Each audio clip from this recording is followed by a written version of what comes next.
নিয়েই বলতে শুরু করেছিলাম, এই জিনিসগুলো খণ্ডন করে যদি শুদ্ধ কোনো সৎ মানুষের সঙ্গ পান, তবে পেতে গেলে আপনি পেয়ে যাবেন ভগবানের কৃপাতেই।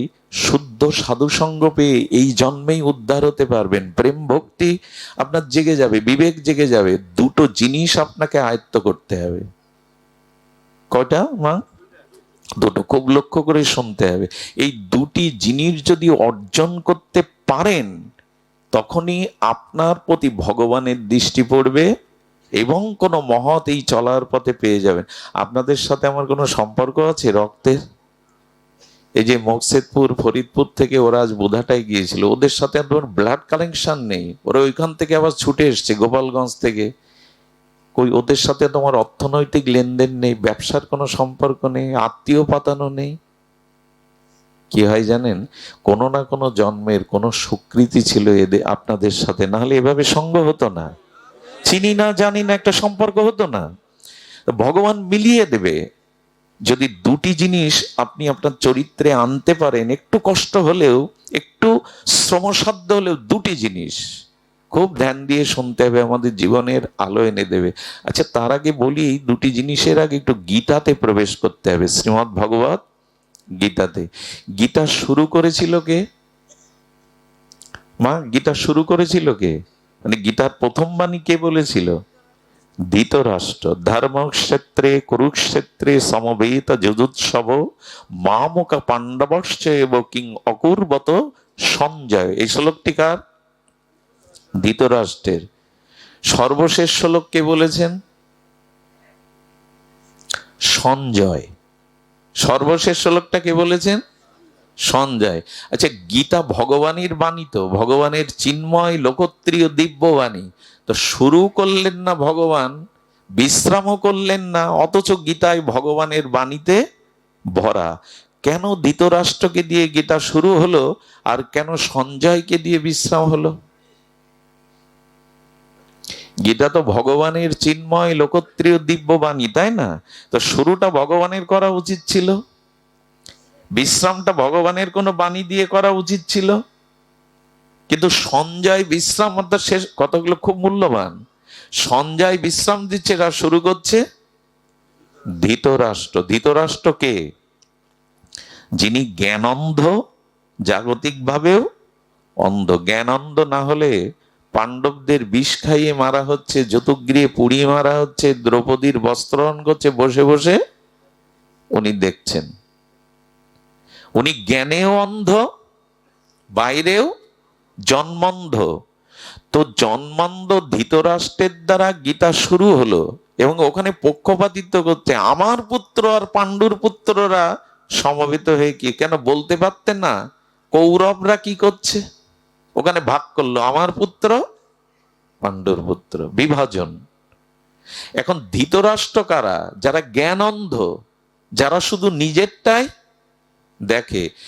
আমরা যখন জন্মাই আমাদের চোখ পুরোপুরি খোলা থাকে তো। গীতার শুরুতে বলছেন চোখ আমরা বন্ধ হয়ে আসি, দৃষ্টির প্রথমেই প্রকাশিত হয় না। প্রকাশিত হলে প্রকটভাবে আমরা সবকিছু দেখতে সমর্থ হই না। ভগবান বললেন জীবনের শুরুটা অন্ধত্ব দিয়ে হোক। কারণ যখন জন্মেছি তখন জ্ঞান বিজ্ঞান চেতনা কিছুই তো ছিল না। ছিল কি? কিন্তু ভগবান বললেন অন্ধ হয়ে অজ্ঞানী হয়ে জগতে এসেছো কর্মফল নিয়ে, কিন্তু যাওয়ার সময় যেন অন্ধ হয়ে যেও না। সঞ্জয় কে জানেন? যার দিব্য দৃষ্টি আছে। সঞ্জয়কে হস্তিনাপুর থেকে কুরুক্ষেত্রের যুদ্ধ বর্ণনা করছেন ব্যাসদেবের কৃপায়, যিনি দিব্য দৃষ্টি। গীতা কি মর্মান্তিক! মর্মান্তিক কেন বললাম জানেন? শব্দটা আঘাত করে যেন হৃদয়ে। বলে মর্মান্তিক সড়ক দূর। গীতা এমন একটি শাস্ত্র যার শুরু শেষ দিয়ে বলা যায় একটা মানুষের জীবন দর্শন। অন্ধত্ব নিয়ে এসেছো, যা নিয়ে এসেছো অন্ধ হয়ে চলে যেও না। যাওয়ার সময় যেন দিব্য দৃষ্টি নিয়ে যেতে পারো, তোমার দৃষ্টি যেন অন্ধ না হয়। দিব্য দৃষ্টি সম্পন্ন সঞ্জয়, যিনি জগৎকে দর্শন করছেন। ভগবানকে দর্শন করছেন, ভবিষ্যৎকে দর্শন করছেন। শুরুটা অন্ধত্ব দিয়ে হোক, শেষটা যেন অন্ধত্ব দিয়ে না হয়। এরই নাম গীতা। গীতার একটি, গীতার প্রথম অক্ষরটা ধ, আর শেষ অক্ষরটা কি জানেন? মতি মার্মা ম, অর্থাৎ ধ এবং ম কি হয়? ময় রে। প্রথম অক্ষরটা ধর্মক্ষেত্রে মানে ধ, আর অন্তিম অক্ষরটা মর্ম ময় রে, কি দাঁড়ালো? ধর্ম। জীবনের শুরু থেকে শেষ দিন পর্যন্ত ধর্মকে ধরে রাখো, তাহলে পতন নাই, তাহলে অস্তিত্ব বিনাশ হবে না। সুধীজন, এই গীতাতেই বলা আছে আপনাকে দুটি জিনিস অর্জন করতে হবে। খুব মার্মিক কথা, যদি আমরা মন দিয়ে শুনি, একটু অলসতা ত্যাগ করে একটা জীবনে নূতন আলো, নূতন দিশা পেয়ে যাব। দুটি জিনিস হলো, অহংকার ত্যাগ করতে হবে, দ্বিতীয় আপনার জীবনে সংযম আসতে হবে। আমি দুবার বলছি কথাটি, কি কি বললাম? অহংকারকে ছাড়তে হবে এবং জীবনের সংযমতাকে গ্রহণ করতে হবে। তাহলেই কি হবে জানেন? তাহলে আপনার জীবন সফল শুধু হবে না, ভগবান আপনার দিকেই তাকিয়ে থাকবে। গোপীরা বলেছেন, অক্ষ ফলাং তাদিশ দর্শনহি। গোবিন্দকে নয়নে দর্শন করে গোপীরা বলছেন, এই চোখের ফল লাভ হলো তোমার এই মধুর মরুতি, মাধুর্য মরুতি দর্শন। হে শ্যাম সুন্দর, হে ব্রজেন্দ্র নন্দন, হে ত্রিবঙ্গ মুরারি ঠাম, হে ললিত কলা, তোমাকে দর্শন করাই এই চোখের সফলতা। আমাদের চোখ সফল কবে হবে? যাবে ভক্ত এবং ভগবানকে দর্শন করতে পারবো। কিন্তু চোখ ভগবানকে দেখলে চোখের ফল লাভ হলো, জীবন সফল হবে না। ভগবান দর্শন করলেই চোখের একটা সার্থকতা হবে, কিন্তু জীবন সফল। জীবন সফল যদি হতো ভগবানকে দেখে, দুর্যোধনের হতো। দেখেছি না কৃষ্ণকে, ভগবানকে। আপনার আমার জীবন সফল হবে কবে? আমি ভগবানকে দেখলে আমার নয়ন সফল হবে, আর আমার জীবন সফল হবে যদি ভগবান কখনো আমার দিকে তাকায়। আচ্ছা, আমি ভগবানকে দেখি যেভাবে, ভগবান আমাকে ওইভাবে দেখে তো, মানে দৃষ্টি দিয়ে? এখানে অনেক জ্ঞানী শ্রোতা আছে, শিক্ষিত শ্রোতা আছে, তারা প্রশ্ন করতে পারে, ভগবান কি তাহলে পক্ষপাতিত্ব করে? ভক্তের দিকে তাকায়, অভক্তের দিকে তাকায় না? এমন নয়। সূর্যের আলো কাউকে অপেক্ষাও করে না, সবাইকে সমভাবে দেয়। ভগবান সবার দিকে দৃষ্টি দিয়েছে, কিন্তু বিশেষ এখানে কোনো সন্তানের, মানে সন্তান হারিয়ে গেছে কোনো স্নেহময়ী মায়ের, এখানে হাজার লোক আছে, অন্য মুখগুলো পরিচিত হলেও ও কার মুখটা খুঁজবে এই ভিড়ে? সন্তানের মুখটাই তো। তো সন্তানকে দেখার অন্য মুখগুলো দেখা মায়ের কাছে এক হবে কি? একটু কথা বলুন। তেমনি ভগবান আপনার দিকে দৃষ্টি কবে দেবে? দৃষ্টি সবার প্রতি আছে। ওই যে ভিড়ের মধ্যে মা যেমন সন্তানের দিকে দৃষ্টি দিচ্ছে, ভগবান সবার প্রতি দৃষ্টি দেয়, কিন্তু বিশেষ দৃষ্টি কার উপরে দেয়? দুটি গুণ আপনার জীবনে যখন আসবে, একটা হলো অহংকার ত্যাগ, আর একটা হলো সংযম। অহংকার ঘোড়া, অহংকার ঘোড়া, ও অন্যকে ছাড়া নিজেকে প্রকাশ করতে, যাদের হাত পা নাই, প্রতিবন্ধী, তারা অন্যকে নিয়ে ছাড়া চলতে পারে কি? লাঠি যষ্টি বা অন্যকে অবলম্বন করে। অহংকার চিরকাল ঘোড়া। অহংকার অন্যকে অন্যকে আশ্রয় করে নিজেকে প্রকাশ করে। যেমন আমি যদি বলি, আপনি অহংকারের সংজ্ঞা বা অহংকারকে প্রকাশ দেখান, পারবেন না। অহংকার খোড়া, নিজ শক্তিতে সে প্রকাশ হতে পারে না।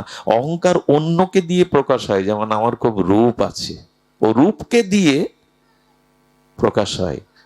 আমি খুব পণ্ডিত, পাণ্ডিত্যকেই অবলম্বন করে অহংকার প্রকাশ হয়। আমি খুব ধনী, ওই ধনের অভিমানকে সাকার করে অহংকার। অহংকার একা একা দাঁড়াতে পারে না। অহংকার অন্যকে অবলম্বন করেই আমি ধনী, আমি পণ্ডিত, আমি জ্ঞানী, আমি বক্তা, আমি অমুক। সুধীবৃন্দ, কোনো কিছুই আপনার নয় তো আপনি অহংকার করবেন কি নিয়ে? এই জগতে রূপ বলি, ধন বলি, বিদ্যা বলি, এগুলি কার? আমার সৃষ্টি? সৃষ্টি নয়। আমার নয় তো তাকে নিয়ে আমি অহংকার কি করে করব? কোনো বস্তুই আমার নয়। ভুলে যায় মাঝে মাঝে এই রূপ, এই যৌবন চিরদিন থাকবে না। চিরদিন কাহারও সমান নাহি, যায় আজকে যে রাজা ধীরাজ কাল সে ভিক্ষা চায়। তো অহংকার অন্যকে অবলম্বন করে নিজেকে প্রকাশ করে। খবরদার, আমি ধনী, আমি পণ্ডিত, আমি মানি, এই অভিমান যদি আসে তো ভগবান কোটি জন্মেও আপনার দিকে ওই দৃষ্টিতে, করুণার দৃষ্টিতে তাকাবে না। এই জন্য অভিমানী দুর্যোধনের কৃষ্ণ নাম ও গোবিন্দ শোনেনি, কানে আঙুল দিয়েছিল, কৃষ্ণায় নম বাসুদেবায় নম বলে ফুল চড়াচ্ছে, যাতে কৃষ্ণকে নিজের দলে আনা যায়। ওই নাম শুনে গোবিন্দ কানে আঙুল দিলেন। দুর্যোধনের রাজ সিংহাসন থেকে বললেন, ওতে অহংকারের কাটা বিছানো আছে, ওতে আমি বসবো না। দুর্যোধনের 56 ব্যঞ্জন খাদ্যে বললেন, আমার ক্ষুধা নেই। ওই ভগবান বিদুরের তালপাতা দিয়ে ছাওয়া বাড়িতে থাকলেন, কলার খোসা খেলেন, ওইখানেই তাদের কাছে তিনি নিশি যাপন করলেন। কারণ কি? অহংকারীর দিকে ভগবানের দৃষ্টি যায় না। হ্যাসাগ্লাইট আগেকার দিনে ছিল না, এখন তো বৈদ্যুতিক বিপ্লব ঘটে গেছে। পুরানো দিনে হ্যাসাগ্লাইট এই বিবাহ যোগ্য অনুষ্ঠানগুলো সারা হতো। হ্যাসাগ্লাইটের যে মেন্টালটা কি দিয়ে তৈরি করা হতো? সুতো। ওই সুতোটাই তেল দিয়ে প্রথমে আগুন দিয়ে জ্বালিয়ে পুড়ে ছাই না করলে ওর থেকে জ্যোতি, ওই সুতো যত পুড়ে ছাই হবে ওর থেকে তত যদি বেরোবে। আপনার অহংকার যখন জ্ঞানের দ্বারা, ভক্তির দ্বারা, দৈন্যের দ্বারা পুড়ে ছাই হবে, তখনই আপনার দিকে ভগবানের দৃষ্টি যাবে, প্রেমের দৃষ্টি, জ্যোতি বেরোবে। আর সব শেষ হয়ে গেল আমার। এই যজ্ঞ কে দিচ্ছে? আজকের এই যজ্ঞের খরচ কে দিচ্ছে? তার নামটা 10 বার বলো, তার নামটা পেপারে তুলে দাও। 10টা কম্বল শীতে দান করবে, ফটোগ্রাফারকে আগে ডেকে আনে, দাও প্রথম পৃষ্ঠায় ছবি তুলে দাও। এই হলো বর্তমান দুর্দশা। 10টা কম্বল দান করলেও ঢেড়ি পিটিয়ে আগে আঞ্চলিক পত্রিকায় নিজের ছবি তুলে দাও। কে করতে বলেছে আপনার এই দান? সুধীজন, কাউকে এক মুঠো দিলে, কারো শীতের বস্ত্র দিলে জানাবেন না। এটি দান বলে না, এটি অহংকার প্রকাশ করা বলে। সুধীজন, এজন্য অহংকার দূর করতে হবে। দ্বিতীয় কি বলেছিলাম? সংযম। ধ্যান দিয়ে শুনছেন তো? সংযম, সংযম আসতে হবে। অহংকার ত্যাগ হয়ে যখন আপনার জীবনে সংযত বা ইন্দ্রিয় রিপুগুলো সংযত ভাব আসবে, তখনই ভগবানের দৃষ্টি যাবে। একটু লীলা বললে সুবিধা হয় বুঝতে, আমাদের একটু সরল হয়। দুর্যোধন আর অর্জুন যাচ্ছেন ভগবানের কাছে কুরুক্ষেত্রের যুদ্ধের আগে। কারণ কৃষ্ণ একটা বিষয়, সে কার দলে যাবে? তার এত অক্ষণী সেনা কার সহায়তা করবে? দুর্যোধন আগে চলেছেন, পেছনে অর্জুন। এই দেখুন দৃষ্টি কার দিকে যায়? ভগবান অন্তর্যামী দুইজনের আগমন বার্তা পেয়ে একটু কপট ঘুমিয়েছিলেন। কি ঘুমিয়েছিলেন? মানে নকল করে। উনি খাটে, আচ্ছা মানুষ যখন গায়ে বস্ত্র বা শীতের বস্ত্র টানে তখন পায়ের দিক দিয়ে টানে না মাথার দিক দিয়ে? ধীরে ধীরে পায়ের দিক দিয়ে। আর যখন ওঠে তখন মাথার দিক দিয়ে ফেলে দেয়, পায়ের দিক দিয়ে টেনে নেয়। আর যখন নিদ্রা ভঙ্গ করে ওঠে তখন মাথার থেকে ফেলে দেয়। শ্রীকৃষ্ণ দুজনের আসার এই বার্তাটা জেনে কপট নিদ্রায় ওই ওই বস্ত্র টেনে নিয়ে ঘুমিয়েছেন। দুর্যোধন এসে দেখছে কৃষ্ণ নিদ্রা বিভূত হয়ে আছেন, কিন্তু তার মাথার কাছে একটা সিংহাসন। বললেন, কৃষ্ণের বুদ্ধি আছে, আমি তো আসবো, আমি তো মহামানী, এটা একটা সিংহাসন তো থাকতেই হবে। সিংহাসনে মানুষের দুটি লক্ষণ দেখে বলা যায় আপনি চঞ্চল না স্থির। প্রথমত কোনো জায়গায় বসে যদি আপনি পা নাচাতে থাকেন, পার উপরে পা তুলে দুলাতে থাকেন, কে গুরুজন সাইডে আছে, কে পাত ধুলে উড়ে পড়ছে, এইসব চিন্তা নেই। যারা নকল করে রাস্তায় হাঁটে, মডেলিং করে হাঁটে, অনেকটা ঢং শব্দের মতো, যারা পায়ের উপরে পা তুলে নাচাতে থাকে, জানবেন এরা চঞ্চল, এরা জ্ঞান অর্জনের জন্য প্রস্তুত হয়নি। দ্বিতীয়ত, যাদের চোখ এপাশ ওপাশ উপরে নিচে সবক্ষণ এরকম ঘুরতে থাকে, স্থির নয়, এরা মূর্খ, এরা জ্ঞান অর্জনের অধিকারী নয়। দৃষ্টি স্থির হতে হয়। কোনো কিছু লক্ষ্যকে তীর বিদ্ধ করতে গেলে কি করতে হয়? লক্ষ্য স্থির, দৃষ্টি স্থির করতে হয়। এই জন্য ঋষিরা ধ্যান করেন।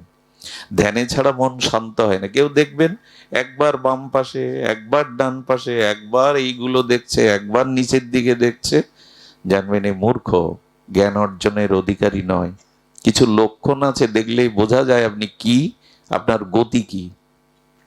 সুধীজন, এখন অর্জুন গিয়ে পরে কি দেখছেন? দুর্যোধন পা নাচাচ্ছে আর পাত ধুলোগুলো উড়ে কোথায় পড়ছে? গোবিন্দের মস্তক আছে তোর পায়ের কাছে। দেবতারা অভিশাপ দিচ্ছে, বেটা এত অভিমান তোমার, এত অহংকার তোমার, পতন তো তোমারই হবে। অর্জুন গিয়ে দেখছেন গোবিন্দ ঘুমিয়ে আছেন, অর্জুন মাটিতে চরণের কাছে বসলেন। এই দেখুন, সংযম না হলে ভগবানের দৃষ্টি আপনার দিকে কোথায় বসলেন? পায়ের কাছে। একটা কথা হাত জোড় করে বলি, যারা বসে আছেন চেয়ারে বা টেবিলে, আমি আপনাদের কাছে ক্ষমা চাইছি, কাউকে কষ্ট দেওয়ার জন্য বলা না। যাদের শরীরে অসুস্থতা আছে, যাদের বয়স বেশি হয়েছে, যাদের কোনো হাড়ের বা শরীরের প্রবলেম আছে, তারা খাটে শুয়েও ভাগবত শুনতে পারেন। কিন্তু কোনো যুবক, কোনো সুস্থ মানুষ ভাগবতে আসলে তার নিয়ম হলো এই ভাগবতকে, বিন্দাজিকে সম্মান জানানোর জন্য নিচে বসা। এর একটা কারণ বলি, যদি বলে তুমি উপরে বসবে আর আমাদের আদেশ দিচ্ছ নিচে বসার, তুমি তো বড় একটা চেয়ারে বসে, এটা চেয়ার না। এখন এই চেয়ারে আপনি বসে সবসময় ভগবানের কৃপা না হলে, গুরু কৃপা না হলে বলতে পারবেন না কিছু। এই চেয়ারটার নাম ব্যাসপীঠ। এটা বিল্বমঙ্গলের পীঠ না, এটাকে কি বলে? ব্যাস আসন। এটা ব্যাসদেবের সম্মানের জন্য এখানে রাখা, কোনো পাঠকের জন্য নয়। এটা ব্যাস। আর ভাগবত কার লেখা? অপরূষীয় বেদ, বেদান্ত, ভগবানের কৃপা শক্তি, ভগবানের জ্ঞান আবেশ অবতার ব্যাসদেবের দ্বারা। অর্থাৎ এই উপরে বসার কারণ হলো ভাগবতের সম্মানের জন্য, ব্যাসদেবের সম্মানের জন্য। নিচে বসার কারণ কি জানেন? তরল বস্তু গড়িয়ে কোন দিকে যায়? উপরের দিকে। রস বা অমৃত বা তরল বস্তু, ভাগবত হলো প্রেম রস, ভক্তির রস, এটা গড়িয়ে কোন দিকে যায়? এই জন্য যারা নিচে বসে তারাই কৃপা পায়। যে দান করে তার হাতটা থাকে উপরে, আর যে গ্রহণ করে নিচে। এই জন্য সুস্থ শরীরে যদি কেউ থাকে, উচিত হলো, আপনারা এখন নামবেন না কেউ, দয়া করে বসুন, কিন্তু উচিত হলো প্রথমে তো বসা উচিত হলো নিচে বসতে হয়, একটা কারণ আছে। আর আপনারা যদি এখানে না আসতেন, এখানে এই আসনে বসাও আমার কোনো সার্থকতা। আচ্ছা, আম বাগানে আমাকে বসিয়ে দিন একা একা, আপনারা কেউ যাবেন না ওখানে, কি করব আমি ওখানে? এই জন্য শ্রোতারাই মহান, শ্রোতারাই সূর্য, আর চন্দ্র হলো বক্তা। সূর্য আলো না দিলে চাঁদ আলো পায় না, অমাবস্যায় দেয় না তাই অমাবস্যা, পূর্ণিমাতে পরিপূর্ণ দেয় বলে পূর্ণিমা। আমাদের এক আচার্য বলেছিলেন, আমি বসেছি চৌকিতে, আমি চৌকিদার, আর যারা জমিতে বসে জমিদার। আপনারাই শ্রেষ্ঠ, যেন নিচে বসে গ্রহণ করতে হয় ভাগবত। আপনাদের মনে পড়ে ব্যাসদেব ভাগবত বলছেন আর নিচে কারা শুনছেন? মনে পড়ে? ভাগবতটা একটু ভালো করে জানুন। যে ধর্মের দীক্ষিত হন, যে সম্প্রদায়ের হন, ভাগবতটা একটু ভালো করে জানুন। আরে ব্যাসদেব ভাগবত বলছেন, নিচে বসে শুনছে ব্যাসদেব, পরাশর, মৃত্যুঞ্জয়ী মহাপুরুষগণ। ব্যাস, বশিষ্ঠ, পরাশর, তারা নিচে বসে শুনছে এই 16 বছরের বালকের কথা। এই জন্য দেখবেন আর্মিদের যখন দরবার হল হয়, ওইখানে তাদের বাম দিকেও তারা সাপ যদি দংশন করে ওরা বামে তাকাতে পারবে না। এই জন্য ভাগবতে বসার, ভাগবত আসন গ্রহণ করা। অর্জুন গিয়ে কোথায় বসলো? চরণের কাছে। আর দুর্যোধন মনে মনে ভাবছে কখন ঘুম থেকে উঠবে, কতক্ষণ আমাকে বসতে হবে। আর অর্জুন কি ভাবছে জানেন? যদি তার রাঙা চরণটা একটু সেবা করতে পারতাম, আর একটু সুখে তিনি ঘুমাতে পারতেন। এই দেখুন, মাটিতে বসে চরণের দিকে তাকিয়ে তার সুখের চিন্তা করছে। সংযম না হলে অর্জুন কি যেন তেন? একই সত্য, সত্য দুই হয় না, একই সত্য অর্জুন রূপে আর কৃষ্ণ রূপে প্রকাশ হয়েছে। আচ্ছা, এই যে গোল, একটা গোল বাল্ব জ্বলছে আর ওই টিপটা লম্বা, বিদ্যুৎ কি লম্বা বা গোল? একই সত্য বিদ্যুৎ, কিন্তু যে আধারে যাচ্ছে সেখানে আকার দান। একই সত্য ভগবান অর্জুন রূপে আর কৃষ্ণ রূপে প্রকাশ হয়েছেন। সাধারণ নয় অর্জুন, জগৎকে দেখাচ্ছেন কোথায় বসতে হয়। ভগবানের চরণে বসে রাতুলো আতুলো রাঙা চরণের জন্য সেবায় ব্রতী। যদি সেবা করতে পারতাম, আরো ঘুমাতেন। গোবিন্দ দেখলেন আর অপেক্ষা নয়। যে বললাম, কাঁথা ঘুমের থেকে উঠতে গেলে কোন দিক দিয়ে ফেলতে হয়? মুখের দিক দিয়ে। দেখেই কাকে দেখলেন? আগে এসেছে কে? দেখলো আগে কাকে? কারণ কি? কারণ সংযম। অর্জুন চরণের অহংকার ত্যাগ করেছে প্রথমে, আর দ্বিতীয়ত ধৈর্য ধরে ভগবানের চরণ সেবার চিন্তা করছে। নিজের আশার জন্য না, নিজের সময়ের জন্য না। যার জীবনে সংযম আছে, যার জীবনে অহংকার ত্যাগ হয়েছে, গোবিন্দর দৃষ্টি কার দিকে পড়বে? তবে তার দিকে। এর থেকে বড় দৃষ্টান্ত আর আছে? যেই বলেছে, অর্জুন তুমি কুশল তো, কখন এসেছো? সবই তো জানেন ভগবান, কি চাই বলো। সঙ্গে সঙ্গে মহামানী দুর্যোধন বলছেন, আগে এসেছি আমি, কিছু দেওয়ার হলে আগে তো আমার সাথে কথা বলবেন। দুর্যোধন, তুমি আগে এসেছো, কিন্তু দেখেছি তো অর্জুনকে। ভগবান সংকেত দিলেন, যার অভিমান অহংকার নেই, যে আমার সংযমী। অর্জুন কেমন সংযমী জানেন? আমার মুখে কথা মানায় না, তবু বলি। অর্জুন একবার স্বর্গে গিয়েছিলেন অস্ত্রবিদ্যা শিক্ষার জন্য। স্বর্গের মেনকার রূপে ইন্দ্রিয় বশীভূত হয়ে গেছিলেন।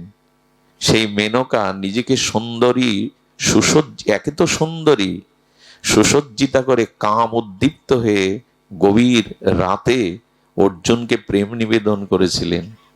অর্জুন নেমে এসে প্রণাম করে বলেছিলেন, আপনি স্বর্গের দেবতাদের মনোরঞ্জন করেন, এই হেতু আপনি আমার মা, আমার প্রণাম নিন। মেনকা, তিনি বলেছিলেন, মেনকার স্বর্গের অশ্বরীর রূপযৌবন কান উদ্দীপ্ত সিঙ্গার দেখে যে মা বলে প্রণাম করতে পারে, বিশ্বজয় এর দ্বারাই সম্ভব, দুর্যোধনের দ্বারা না। এই জন্য জীবনে অহংকার ত্যাগ করুন আর সংযম আনুন। দুটি জিনিস সংযম না করলে কোনো কালেই এই 1000 বার ভাগবত শুনলেও বিবেক জাগবে না। এক চোখকে আর এক জিহ্বাকে।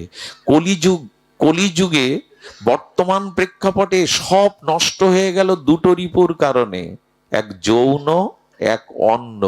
কি করে ভালো মন্দ জিহ্বায় খাবো আর কি করে ভোগ করব। এই দুটি জিনিস বন্যা হলে কি হয়? চারিদিকে জলময় হয়ে যায়। এই দুটি জিনিস পৃথিবীকে ধ্বংসের দিকে নিয়ে গেল। এক ভালো খাওয়ার কোনো সংযম নেই আমাদের, যা মানুষ সর্বভুক হয়ে গেছে। আরে 1 মাস বাঘ যদি উপোস করে থাকে, ওর সামনে ঘাস দিলে খাবে? বাঘের সামনে কোনো গাভী মা 1 মাস না খেয়ে থাকলে ওর সামনে মাছ মাংস দিন, খাবে? মানুষ সব খায়, সর্বভুক প্রাণী। জিহ্বার লালসা যে নিয়ন্ত্রণ করতে পারেনি, তার দ্বারা ভজন সাধন নয়। আজ মানুষের রোগের মূল কারণ আহার। আহার শুদ্ধ না হলে, আহার সংযত না হলে আপনি বাঁচতে পারবেন না। সমস্ত রোগের মূল কারণ হলো আহার। জিহ্বা সংযত আর কাম, এই দুটি জিনিসের অভিশাপ মহাপ্রভু বলে দিয়েছেন। তিনি প্রেমাবতারে এসেছিলেন হরিনাম প্রেম বিতরণ করতে, কিন্তু সেই মহাপ্রভু বলেছিলেন দুইজন ব্যক্তি কৃষ্ণ পাবে না। আর আপনারা এই এত পাঠের মধ্যে যেন এইসব আবার প্রকাশ করবেন না, দুইজন ব্যক্তি কৃষ্ণ বলে দিয়েছেন মহাপ্রভু পাবে না, এইসব যেন প্রচার করবেন না। পুরোটাই প্রচারের মূল বস্তুটা দিবেন, এটা প্রচার। ওই একবার দেখি মোবাইলে নেটে দেওয়া আছে, মহাপ্রভু বলেছেন দুইজন ব্যক্তি কৃষ্ণ পাবে না। এইভাবে বলা নেই ব্যাখ্যাটা। এই দুটো জিনিস সংস্কার হলেই পাবেন। আপাতত এই এই দোষ আমার আছে, এটি সংস্কার হলেই পাওয়া যাবে। কি বলা আছে? জিহ্বা অতি লোভময় ইতি উতি ধাই শিষ্ণ দর পরায়ণ কৃষ্ণ নাহি পায়। মহাপ্রভু বলছেন যার কামবেগ দমন হয়নি আর যার জিহ্বার লালসা দমন হয়নি, ইনি কোনো কালেই কৃষ্ণ পাওয়ার অধিকারী নন। যৌন কি আর আমরা সত্যটাকে ঢেকে দিতে চলেছি। দেখুন, কপটতা থাকলে ভগবান পাওয়া যায় না, সরলতাই ভগবান প্রাপ্তির উপায়। কপট কাকে বলে জানেন? কপট আর কপাট। কপাট বলে ঘরের দরজাকে। দরজা দিয়ে দিলে ঘরে কি আছে আর দেখা যায়? ঢেকে দেওয়ার জন্যই তো দরজা। ঘরে কি আছে এটা ঢেকে দেওয়ার জন্যই দরজা। তাহলে কপাট মানে ঘরের দরজা। আর কপট যিনি যিনি সত্যকে ঢাকতে চান, ইনি হলেন কপট। সত্য ঢাকা কেমন জানেন? চুলগুলো পেকেছে 70 বছর বয়স, এটা তো সত্য। কেন কালি দিয়ে ঢেকে দিচ্ছেন? সত্যকে কেন ঢেকে দিচ্ছেন? তার মানে কি জানেন? আমি সত্যকে স্বীকার করতে শিখিনি। প্লাস্টিক সার্জারি করার কি দরকার? সত্য আপনার চর্ম ঢেলা হয়ে গেছে, রূপ যৌবনে থাকলেও তো বেঁচে থাকতে পারবেন। মাইকেল জ্যাকসন মনে আছে? 50 কোটি টাকা ব্যয় করে প্লাস্টিক সার্জারি করেছিলেন, তার মৃত্যুটাও রহস্যে ভরা। কি করবেন আপনি? সত্যকে কেন ঢেকে দিতে চাইছেন? সত্যকে ঢাকতে না, একে বলে কপট। আর কপট ব্যক্তির দুয়ার বন্ধ হয়ে যাওয়ার ভেতরে ভগবান প্রবেশ করতে দরকার নেই এসবের। ছাড়ো রে মন কপট চাতুরি বদনে বলো, কপটতা ছাড়ো, না হলে ওইখানে হরি বলেও কাজ হবে না। মন আর মুখ দুই হলেই ছেদ হয়ে যাবে। এই জন্য শাস্ত্রে বলছেন সত্যকে ঢেকে কপট বন্ধ করে দিও না, ভেতরে কিছু ঢুকবে না। সুধীজন, সংযম চাই আর অহংকার ত্যাগ চাই। আরো বলবার ইচ্ছা থাকে কিন্তু সময় চলে যায়। আমি পরিশেষে আপনাদের একটু নিবেদন করি, আরো কিছু বলার তো থাকে, যদি মহাপ্রভু কৃপা করে আমরা বলবো, কিন্তু আপাতত বিশ্রাম করি এই কথা দিয়ে। দেখুন, সময় খুব সংকীর্ণ হয়ে আসছে। পাঠের সময়ও যেমন বিশ্রামের দিকে এগিয়ে যাচ্ছে, একটু একটু করে প্রতিটি মুহূর্ত আমাদের জীবনের সময়টাও শেষ হয়ে আসছে। কিছু করার দরকার। খালি হাতে যেন ফিরে না যায়। যা কিছু পূর্বজন্মের আছে তা যদি ভোগ করে যায়, সঞ্চয় করে না যায়, আগামী জন্ম কিন্তু খুব বিপাকে পড়তে হবে। খুব ভয়ানক গতাগতিতে যেতে হবে। আমরা যেন ভুলটা আর না করি। অনেক জন্ম ভুল করেছি। এই মায়া কবলিত হয়ে ভুল করতে করতে আমরা অনেক ভুল করে বসেছি। আর যেন ভুল না করি। আর এই ভুল না করার দরুন প্রয়োজন দুটি জিনিস। এটি বলেই আজকের পাঠ বিশ্রামে। এক হলো সাধু সঙ্গ, দ্বিতীয় হলো সাধুগুরুর সেবা। সেবা যতদিন আপনার মধ্যে না আসবে ততদিন আপনি ভক্তি এবং প্রগতি ভজনের অধিকারী নন। সবখানেই সেবা। হনুমানকে মুক্তি দিতে চাইল ভগবান। হনুমান বলছেন, মুক্তি পেলে কি তোমার দাস হয়ে চরণ সেবা করতে পারবো? বলে, মুক্তি পেলে তো আমার সাথে মিশে যাবে। হনুমান বললেন, যদি তোমার সেবাই না করতে পারি, ও মুক্তি আমার কাছে তুচ্ছ। আমি মুক্তি চাই না, আমি তোমার চরণে সেবা করতে চাই। ঠাকুর নরোত্তম কি বললেন? মালতীর মালাগাতি পরাবো দোহার গলে। হ্যাঁ, সব সেবা। অধরে তুলিয়া দিব কর্পূর তাম্বুলে হেমগৌরী অঙ্গে দেব সোয়া চন্দন গন্ধ, সব সেবা। প্রহ্লাদ মহারাজ বললেন, প্রভু বর কি দিতে চাও? তোমার কাছে কোনো চাওয়ার জন্য ইচ্ছাটাও মনে না জাগে তো কি করতে চাও? যেন তোমাকে আনন্দ দিতে পারি, সুখ দিতে পারি, চাওয়ার কোনো বাসনার বীজটাও যেন মরে যায়, যেন তোমার চরণ সেবা করতে পারি। এই সেবা যতদিন নেওয়ার ইচ্ছা থাকবে এগোতে পারবেন না। সাধুগুরু বৈষ্ণব বা সেবার মাধ্যমে যজ্ঞ মানে কি? এই যে আপনারা যজ্ঞ করছেন, এই যজ্ঞের মানে সেবা। যজ্ঞর অর্থই হলো, শব্দের অর্থই হলো, কিন্তু কত দুঃখ পায় জানেন? 3 দিন নাম যজ্ঞ, 100 কিলোমিটার দূর থেকে এক বৃদ্ধা বা এক বৃদ্ধ বসে সারা রাত এখানে নাম শুনেছে, কারো চেনা জানা নেই তো। আপনি মেয়ে জামাই মেসো মাসি নিয়ে বাড়িতে খাচ্ছেন দাচ্ছেন ঘুরছেন, একটু করে নাম শুনতে আসেন, 11টা বাজলে চলে যান। ওই যে দূরের মানুষটা সারা রাত বসে এখানে নাম শুনলে একবার মনে হয়েছে ইনাকে বাড়ি নিয়ে স্নানের তেল দিয়ে স্নান করিয়ে দুমুঠো প্রসাদ দেই? যজ্ঞ মানে মেয়ে জামাই মেসোমাসি এদের এনে ঘরে পুরে এই কদিন আনন্দ করা। অনেক মা আছেন এখানে, অনেক ভক্তরাও আসেন এখানে, বাদামের খোলা কাগজপাতি। মাদের বলতে হবে কেন? ভোরবেলা যেমন আমি নাই ঝাড় দিই, যজ্ঞের এই দিনগুলোতে সে কাগজগুলো বাদামের খোলাগুলো ভোরবেলা পরিষ্কার করে দিয়ে যায়, যাতে ভক্তরা নির্বিঘ্নে বসতে পারে। কমিটির মানুষ মানে ওই অনুসন্ধান অফিসে চেয়ারে বসে থাকবে, যে ধুলোগুলো জমে গেছে ধুলোগুলো পরিষ্কার করে নতুন কিছু বসবার ব্যবস্থা করা। সেবা মানেই যজ্ঞ। সেবা না হলে কোনো কালেই আনুগত্য আসবে না। আজকে শুধু যজ্ঞ করো যজ্ঞ করো, কিন্তু সেবা কোথায়? 11টা বাজলে খিচুড়ি খেয়ে কমিটির লোক বাড়ি গিয়ে ঘুমায়। তোমাদের টাকা দিয়ে এনেছি দল, তোমরা এখানে বসে নাম বিলাও, এক রাত্রি জেগে অথচ কুঞ্জ ঘরে নিতাই গৌর নিত্যানন্দ অদ্বৈত গদাধর শিবার মহাপ্রভুকে জাগাচ্ছি, রাধা মাধব তুমি জাগো বসে বসে, আমরা ঘুমাই। এই হলো যজ্ঞ। বাড়িতে হরিনাম নেই, কাসর ঘন্টা বাজিয়ে শতকরা কটা হিন্দুর বাড়িতে এই ভগবানের সেবা হয়। এই জন্য সেবা করুন। সেবা মানে ভগবানকে আনন্দ দেওয়া, ভক্তকে আনন্দ দেওয়া। এই সেবা যদি না হয় সবই ব্যর্থ। সেবা ভগবান নিজে করেছিলেন। মনে পড়ে রাজস্ব যজ্ঞে যুধিষ্ঠির মহারাজকে গোবিন্দ যজ্ঞেশ্বর ভগবান বলেছিলেন, যুধিষ্ঠির এই রাজস্ব যজ্ঞে আমাকে একটা সেবার দায়িত্ব দাও। স্বয়ং যজ্ঞেশ্বর ভগবান বলছেন।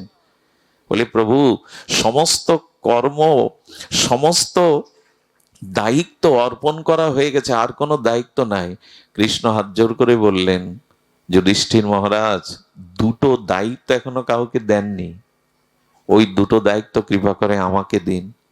একটা হলো ভক্তদের পা ধোয়ার দায়িত্বটা আমায় দিন। এখানে 50 বছর আগে যজ্ঞে দেখবেন যারা আসতো ভক্তরা তাদের চরণ জল করার একটা বিধান ছিল। এখন আর এগুলো সব ফ্যাশন হয়ে গেছে, এখন আর দেবদারুও নাই, এখন সব কি যেন প্লাস্টিক দিয়ে এ দিয়ে, এখনো দেবদারুও নাই, আমের পল্লবও নাই। কিন্তু ওই দেখবেন যারা কীর্তন করে অধিবাস করেন আমেরও পল্লব সারি সারি, ওখানে লেখা আছে কি আমেরও পল্লব, ওই একটা পাতা ঝুলিয়ে দেয়, কিন্তু সব হয়ে গেছে রং বেরঙের। যজ্ঞের মঞ্চ কি দিয়ে করতে হয়? সব মানে আধুনিক হতে হতে প্রযুক্তি হতে হতে সব শেষ করতে বসেছি আমরা। এখন পাথর দিয়ে ঢেকে দিতে পারলেই বাঁচি। মনে পড়ে রামকৃষ্ণদেব পরমহংসদেব যে গৃহে জন্মেছিলেন সেই গৃহটা এখনো সেইভাবেই রাখা আছে। সেখানে এখনো নাড়ার চাল আর মাটির দেয়াল আছে। কেন জানেন? রামকৃষ্ণ মিশন ওটা সোনা দিয়ে বাঁধিয়ে দিতে পারে, ওইটা রেখেছে কেন? ইতিহাস ঐতিহ্যকে ঢাকতে নেই। সব পাথর দিয়ে ঢেকে দিতে পারলে আর ধুলো নেবেন কোথায়? আমরা সব কিছু এখন ওই সাজগোজ করতে শুরু করেছি। এই যে আপনারা লক্ষ্য করুন, এই যে এখানে ভগবানের ছবিগুলো দেয়া আছে না, এই যে দেখুন প্যান্ডেলের পাশে ভগবানের ছবি দেওয়া থাকে, আমাদের পায়ের ধুলোগুলো নেরগুলো কার গায়ে গিয়ে পড়ে? আধুনিক হতে হতে আর বাহ্যিক সৌন্দর্যকে প্রকাশ করতে করতে কি করছি আদৌ জানি না আমরা। কতবার নিষেধ করেছি এই যজ্ঞের লিফলেটে ভগবানের ছবি দেবেন না। এটা ব্যবসায়ীরা 20টা 100টা টাকা দিয়ে চালে গুজে রাখে। কখনো কখনো রাস্তার ধুলাতে আমাদের কুড়িয়ে নিতে হয় এগুলো। কোনোদিন অন্য ধর্মের মানুষ এই দিয়ে চানাচুর মুড়ি বেচবে। ভগবান আর তার বিগ্রহ এক। ভগবান নাম, ভগবানের বিগ্রহ, অঙ্কিত পট, ভগবানের সাদৃশ্য অভিন্ন। এতে সূচিগুলো দিন, মাঙ্গলিক চিহ্নগুলো দিন, কদলী বৃক্ষ, মঙ্গল কলস দিন, কিন্তু এই ছবিগুলো দিয়ে করি কি? এর যত্ন নেই। আমার সন্তানের ছবিটা, আমার বাবা মার ছবিটা যদি রাস্তার ড্রেনে পড়ে থাকে সহ্য করতে পারবেন আপনি? বুকে তুলে নেবেন। কে শোনে কার কথা? এখন বাহ্যিক বিজ্ঞাপন করতে পারলেই, এই জন্য অনুরোধ করি সেবা ভাবনা নিয়ে কিছু করুন। সেবা, ভগবান বলছেন ভক্তদের চরণ জল করার দায়িত্ব আমার। যুধিষ্ঠির মাথা নত করে বলছেন, যজ্ঞেশ্বর হে যাদব আপনি কি বলছেন? বলে হ্যাঁ, আর একটা দায়িত্ব আছে, ভক্তদের উচ্ছিষ্ট পাতাগুলো পরিষ্কার করার দায়িত্ব আমায় দিন। কে বলছেন? যজ্ঞেশ্বর ভগবান নিজে। যজ্ঞ মানে সেবা। সেবা কেমন জানেন? সুদামা বিপ্র গিয়েছিল দ্বারকায়, গোবিন্দ দুয়ার থেকে সুদামাকে হাত ধরে বুকে করে টেনে আনলো। গোবিন্দ সিংহাসনে বসিয়ে স্বর্ণ থালাতে সুদামার পায়ের চরণ জল নিজে করল। জগদীশ্বর ভগবান, তার বাল্যবন্ধু সুদামা, কিন্তু বলছে কৃষ্ণকে যদি প্রশ্ন করেন জগদীশ্বরকে, ভগবানকে, তুমি কেন বন্ধুর চরণ জল করাচ্ছ? তোমার স্ত্রী আছে তো, রুক্মিণী আছে, সত্যভামা আছে, দাস দাসী আছে, তাদের দিয়ে চরণ জল করাও। বলে সুদামা শুধু বন্ধু হয়ে আসেনি, সুদামা ভগবানের প্রিয় অনুরাগী ভক্ত। সর্বদা নাম করেন, পাঁচ বাড়িতে ভিক্ষা করে যা পান তাই ভগবানকে ভোগ লাগিয়ে পান। 20 বছরে স্ত্রীকে ভালো একটা শাড়ি কিনে দিতে পারিনি, তবু ভগবানের প্রতি তার কোনো নালিশ নাই। যে বাড়িতে ভিক্ষা দেয় না তাদের বরঞ্চ বেশি আশীর্বাদ করে। আজ আমার দুয়ারে আমার বাল্য বন্ধু নয়, আজ একজন ভক্ত এসেছে আমার দুয়ারে।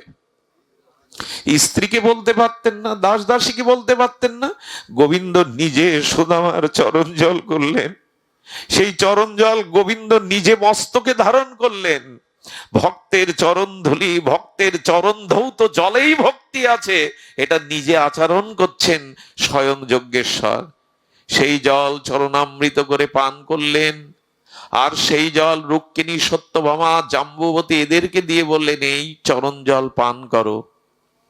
সুদামাকে খাটে বসিয়ে গোবিন্দ বিজন করছে, সেবা করছে। শুনুন, গুরু সেবা, ভক্ত সেবা চাকর বাকর দিয়ে, লোকজন দিয়ে করতে নেই, নিজে করতে হয়, ভগবান দেখাচ্ছেন। আজ গোবিন্দ নিজে আর বিজন করছেন তালপাতার পাখা দিয়ে। আর সুদামার খাটে বসিয়ে তাকে বিশ্রাম দিয়েছেন।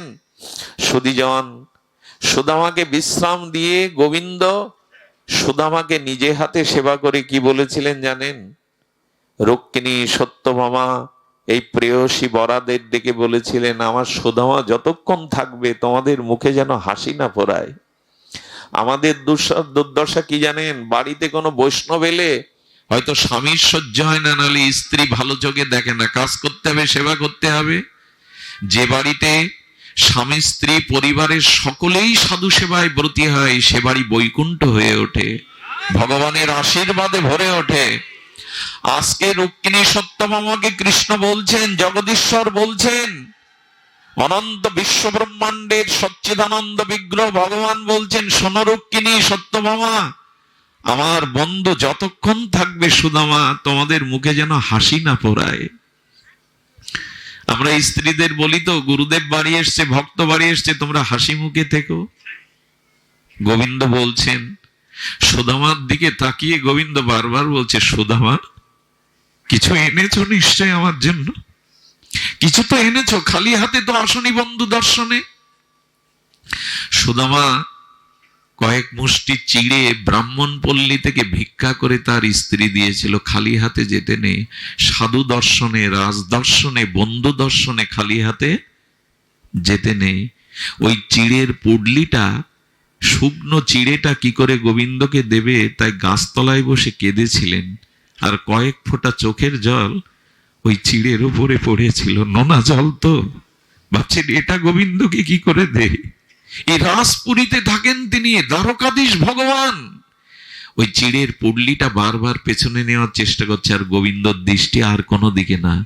দেখুন, ভক্তের ভক্তির দিকেই, সেবার দিকেই ভগবানের দৃষ্টি যায়। সুদামা, কি লুকাচ্ছ তুমি?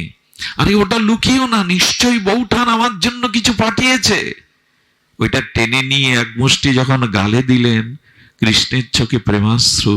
সুদামা, চিড়েতে কি মেশানো বলতে পারো? এখানে 56 ভোগ পায়, রাজভোগ পায়, কিন্তু এত মধুর আস্বাদন তো পাই না। সুদামা, এতে কি দেওয়া? সুদামা বললেন, তোমাকে কি শুকনো চিড়ে চিপিটক দেওয়া যায়? তাই চোখের জল পড়েছিল দুফোঁটা হতে। ভগবানের লক্ষ্য দ্রব্যের দিকে না, ভাবের দিকে। এখানে আপনাদের কলার খোসা দিলে কেউ খাবেন না, কিন্তু গোবিন্দ বিদুরানীর হাতে কলার খোসা পেয়েছিলেন। বিদুরের ক্ষীরননী বলেছিল, বিদুর, আমি কলার খোসাতে যে স্বাদ পেয়েছি তোমার ননী মাখনে তা পাইনি, কারণ ওর মধ্যে ভাব ছিল, ওর মধ্যে ভাব ছিল। ভাবগ্রাহী জনার্দন, আপনার বস্তু না, ভগবান ভাবের দিকে তাকান। ওই চিড়ে পেয়ে বলেছিল, শোনো সুদামা, আসছে কলিযুগে আমি রাধা রানীর ভাবকান্তি নিয়ে যখন গৌর হয়ে যাব, তখন এই চিড়ে প্রসাদই হবে আমার প্রসাদ, না মহাপ্রসাদ। আচ্ছা, মালসায় ভোগ লাগাবে কেন? মালসায় কাউকে দেওয়া যায়? আরে একটা সোনার থালা না থাক, রূপোর থালা না থাক, পিতলের থালা, স্টিলের থালা, মাটির মালসায় মহাপ্রভুর ভোগ হবে, তাও মহাপ্রসাদ। এই কারণে কেউ যেন মনে না করে আমি কাঙাল, আমার দ্রব্য নেই, আমার স্বর্ণ থাল নেই। মহাপ্রভু এই জন্য বললেন, চিড়েতে যদি এক মুষ্টি গুড় দিয়ে চোখের জলে কেউ আমাকে দেয়, আমি কলিযুগে এটা মহাপ্রসাদ রূপে পাবো। সেই দিন, পরের দিন সুদামাকে বিদায় দিচ্ছে গোবিন্দ। এই দেখুন, যখন বিদায় দিচ্ছে তখন সুদামা হেঁটে যাচ্ছে, পেছনে গোবিন্দ যাচ্ছেন, চোখ ছলো ছলো। ভক্ত শ্রেষ্ঠ, এই জ্ঞানী শ্রেষ্ঠ বৃহস্পতি শিষ্য উদ্ধব এসে বলছেন, বাসুদেব, ভগবান আপনার বন্ধু খালি পায়ে এসেছিল, তাকে একটা পাদুকা দিতে পারলেন না? এই তপ্ত রৌদ্রে খালি পায়ে এসেছিল, খালি পায়ে একটা পাদুকা দিতে পারতেন না? আচ্ছা, আপনি একটা রথে করেও তো তাকে পৌঁছে দিতে পারতেন, খালি পায়ে হেঁটে যাবে। যে কথা কৃষ্ণ ভগবান বলেছিল তা বিস্ময়কর। আজকের বিশ্রাম কথা এটি। কৃষ্ণ বলেছিল, উদ্ধব, আমি সারা রাত ভেবেছিলাম আমার বন্ধুর পায়ে ভালো একটা পাদুকা পরিয়ে দেব, আমি আমার রথে করে সুদামাকে পৌঁছে দেব, কিন্তু আমি দেইনি, ইচ্ছা করে দেইনি। উদ্ধব বলছে, কেন দাওনি বাসুদেব? দেইনি কেন জানো? আমি ভাগবতে বলেছি, আমার ভক্তের চরণ ধুলি যেখানে পড়ে না, সেটা সে মাটি পবিত্র হয় না। আমি যদি জুতো পরিয়ে দিতাম, আমার এই দ্বারকার মাটি ধন্য হতো না, দ্বারকার মাটি পবিত্র হতো না। তাই ভক্তের চরণ ধুলি যেখানে পড়ে সেই মাটি বিশুদ্ধ, সর্বতীর্থে সার হয়ে যায়। এই জন্য পাদুকা দেইনি। আচ্ছা, রথ দেইনি কেন জানো? রথটা কেন দেইনি জানো? রথ দেইনি এই জন্য, ধ্যান দিয়ে শুনুন। বলে, রথটা দেইনি কেন জানো? এই চোখের ফল, এই চোখের সার্থকতা ভক্তকে দর্শন করা। আমি যদি রথে চড়িয়ে দিতাম, আমার নয়নের আড়ালে হয়ে যেত উদ্ধব। তাই আমি রথে দেইনি। যতদূর আমার বন্ধু হেঁটে যায়, ততদূর যেন আমার চোখ ধন্য হয়। উদ্ধব সুদামার মতো নিষ্কিঞ্চন ভক্তকে দর্শন করে যাতে আমার নয়ন ধন্য হয়, তাই আমি রথে তাকে দেইনি। যতদূর চোখ যায় ততদূর যেন আমি ভক্তকে দর্শন। আসুন আমরা এই মন্ত্র নিয়ে আজ ভগবত বিশ্রাম করি, যেন ভক্ত দর্শন আর ভক্ত সেবায় আমাদের জীবনে ব্রতী হয়। আজ এইটুকু। আমাদের গৌতমদা, কালকের অনুষ্ঠান ছিল আমার, উনি কমিটির সাথে আজকের দিনটা আমাকে সুযোগ করে দেওয়ায় দাদাজিকে, কমিটিকে ধন্যবাদ দেই। আপনাদের মঙ্গল হোক, কল্যাণ হোক। জয় শ্রী গুরু প্রেমানন্দে গৌর হরি বল। জয় রাধে, জয় রাধে।